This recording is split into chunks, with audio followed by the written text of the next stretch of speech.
Hello and welcome back to my channel. And today we're going to go through the Premier League and the performance buzz analysis that goes with it, and a few different aspects of that. And again, you can see up here that a few of the data points there from Index Gain, and another great third-party source that should be checked out to go alongside Football Index. So if you haven't done that already, you should definitely check that one out. And if you are new around here, please hit that subscribe button, and also to anyone that is enjoying the video anytime throughout, please drop a like button. That would be greatly appreciated. So beginning this video, I just wanted to bring up the Premier League overall standings as it stands this season, with obviously the postponement of matches, and we're unsure when they're going to be carried out. But we obviously can see there that most teams have played 29 games this season, with a few playing 28, which could have effects on the league. Obviously, they're Sheffield United playing 28, but could jump there into fifth if they win their game in hand over the clubs above them. And we also see there that three clubs down the bottom, West Ham, Watford, Bournemouth, with 27 points. And, that how that unfolds could be very interesting for how, which teams stay up. Do they all stay up? Do Brighton on 29 points fall in the drop? And do Aston Villa or Norwich, they make a great escape, which personally I believe is unlikely, but you never know until these matches are actually played out. So moving on to the Premier League PB winners, there are 95 PB winners that have came from Premier League versus Premier League clubs, so just Premier League matches. And in this is obviously 33 forwards, 32 midfielders, and 30 defenders. And we can split this up into the groups and look a little bit further in depth. And I've ranked the top 10 forwards, midfielders, defenders based on their number of PB wins. And so for the forwards, he's Riyad Mahrez on 5 wins there. Carries quite a high base, playing for Man City, extremely dominant. A very decent PB max, the highest out of all of these forwards, and earning himself 24 dividends in PB, which is the joint highest there with Jota, who had a great run of form before the break in football. And what's also interesting to note is, although this is ranked on PB wins, 9 out of these 10 forwards would also rank in the top 10 for PB earnings, with the exception of Perez, who would be replaced by Calvert-Lewin, who has yielded 8p this season. And it's also nice to see that all of these forwards have also beaten the average winning PB score. You can see there on the screen of 21.21 this season, with their PB maximum being greater than that score there. So moving on to midfielders, it's not surprising to see Kevin De Bruyne top of the tree with his 5 PB wins. However, has yielded the same as Fred there, or earned the same as Fred, I should say, with 25p. And this is probably due to Fred's gold matchday wins on Europa League matches, with a high number of fixtures on Thursdays, and with Man United being far more dominant than some of the poorer foreign clubs they've had to play this season in that competition. And we can see there that I haven't included the 10th, and that's because there are a number of PB winners that have just won once, and there is a fair list of them. So I've kept it to those that have won 2, or 2, 3, or 5 in this case. And there we can see that the PB maximums on these players are very respectable. We've got 2 there with Jorginho and De Bruyne over 300, but not all of these have beaten the average winning score. We can see, Moutinho there 218, even though with 2 PB wins. It could have been considered rather fortunate to have won some dividends on these days, and perhaps one of those was on, I believe one of those may have been a Europa League match. And moving on lastly to defenders, there again, Trent at 21 years old, 8 PB wins, very, very impressive, just off of that PB maximum of 300, leading the charts on the PB earnings as well, with his clubmate Van Dijk just behind him. And again here, so I've not included 9th or 10th again because of there just being 1 PB win. And what's interesting to see that most players here have beaten the average PB defender winning score, just Doherty there that hasn't. And what's quite interesting to see there that, just a few players earning more than 10 PB dividends, with Trent and Van Dijk topping the tree quite comfortably in this case. So moving on, I just wanted to compare the average PB winning scores from the overall league, so all of the leagues put together, all competitions, and just comparing it to the Premier League and how they average, in which I've taken this from just the Premier League versus Premier League PB winners, in which I had the data from collected earlier. And so you may want to pause it there to see the comparisons and how they compare on each individual match day and positions.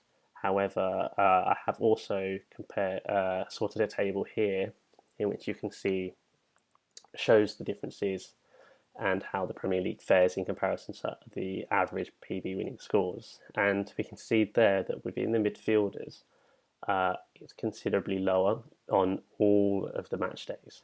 However, they perform reasonably well on the defenders. They're beating the average on all of the match days there, especially bronze match days, 19 PB points above and 11 on the golden match days, which does make quite a difference. And the forward there having 2 above, 2 below, seem to be doing much better on the bronze silver days. But however, on the golden days, it may be that other leagues are performing much better, and this could be due to the nature of how competitive the Premier League can be in showing how difficult it is sometimes for forward to score 2-3 goals, and how it is such an achievement for a player to do that within a match.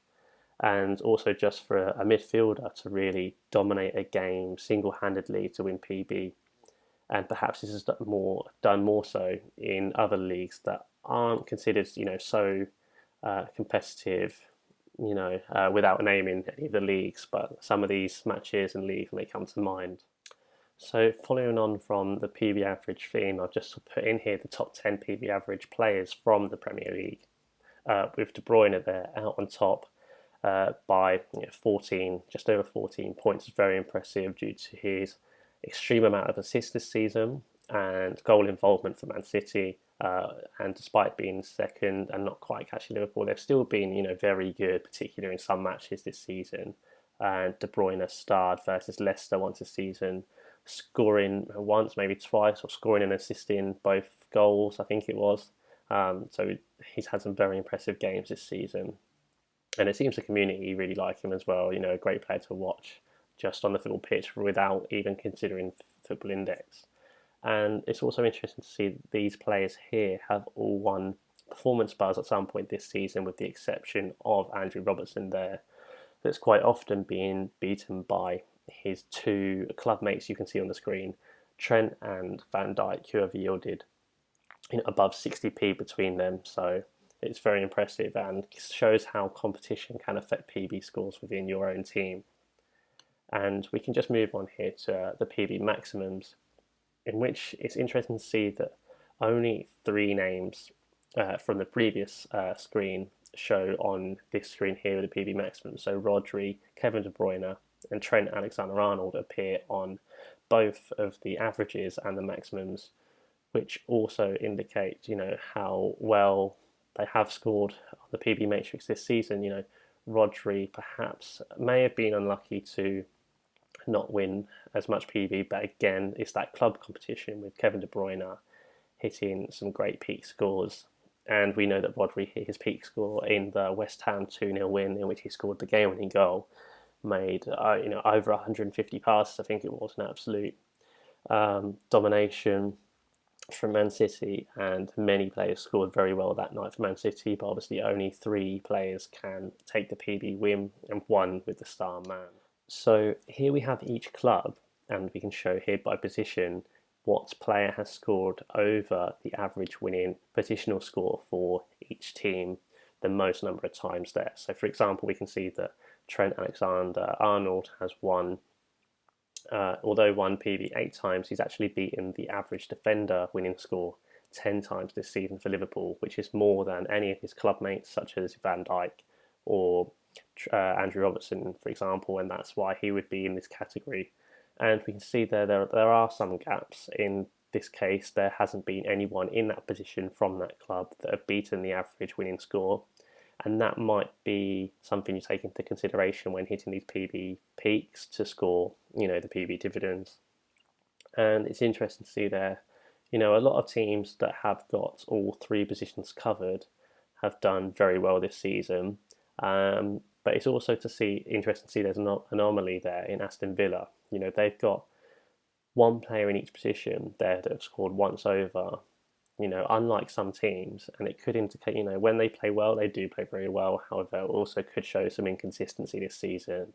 And possibly, their over reliance on Jack Grealish, and when their striker has been injured, their lack of goals when Grealish hasn't been, firing on all cylinders some days. And we've also got here Mahrez 6 times, De Bruyne 8 times, leading the line, and Harry Kane, 5 times this season, despite have been injured. And this may came from some international fixtures, but also being on penalties and scoring important goals towards the start of the season in particular, has enabled him to beat the average PB score many times. And it would be interesting to see how he performs next season once he's recovered in a PB dividend sense.